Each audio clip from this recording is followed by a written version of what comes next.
হয়ে যায় সবকিছু। ধরা যাক আপনি বিস্ফোরণ স্থল থেকে বেশ দূরে আছেন, কিন্তু তাতেও কি পারমাণবিক বোমার প্রভাব থেকে রক্ষা পাবেন? প্রশ্ন হচ্ছে, বিস্ফোরণের ঠিক কতটা দূরত্বে থাকলে আপনি নিরাপদ?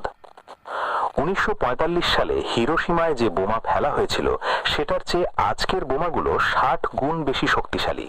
ধরা যাক উত্তেজনাকর কোনো পরিস্থিতিতে কোথাও 1 মেগাটনের পারমাণবিক বোমা বিস্ফোরিত হলো। 1 মেগাটনের বিস্ফোরণে প্রথমেই তৈরি হবে আগুনের এক বিশাল বলয়। এর তাপমাত্রা হবে সূর্যের চেয়েও বেশি। এই বলয়ের ভেতরে পড়া সবকিছু প্লাজমায় পরিণত হবে মাত্র 1 সেকেন্ডে।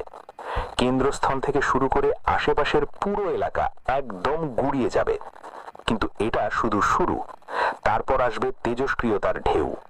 এই ঢেউ শহরের বিশাল অংশ জুড়ে ছড়িয়ে পড়বে। এই সীমার মধ্যে থাকা মানুষের জন্য বেঁচে থাকা প্রায় অসম্ভব। বিস্ফোরণের শকওয়েভে কেঁপে উঠবে গোটা শহর। 20 কিলোমিটার দূরের সব ভবন ধসে পড়বে কার্ডের তৈরি ঘরের মতো। আর এরপরই আকাশে উঠবে মাশরুমের মতো বিষাক্ত মেঘ। কার্বনের কণায় ঢেকে যাবে সূর্য। বিস্ফোরণ থেকে বেঁচে গেলেও তেজস্ক্রিয়তা বয়ে আনবে মৃত্যু।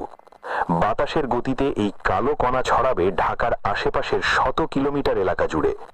কৃষিজমি হবে বিষাক্ত, খাবার হবে দূষিত। দীর্ঘমেয়াদী ক্যান্সার আর বিকিরণ রোগে আক্রান্ত হবে লাখো মানুষ। বিশ্বে এখন মজুদ আছে 13,000-এরও বেশি পারমাণবিক অস্ত্র। নিরাপত্তার দোহাই দিয়ে শক্তিধর দেশগুলো তৈরি করে যাচ্ছে মারণাস্ত্র। প্রশ্ন হলো, কেউ যদি পারমাণবিক অস্ত্রের ব্যবহার শুরু করে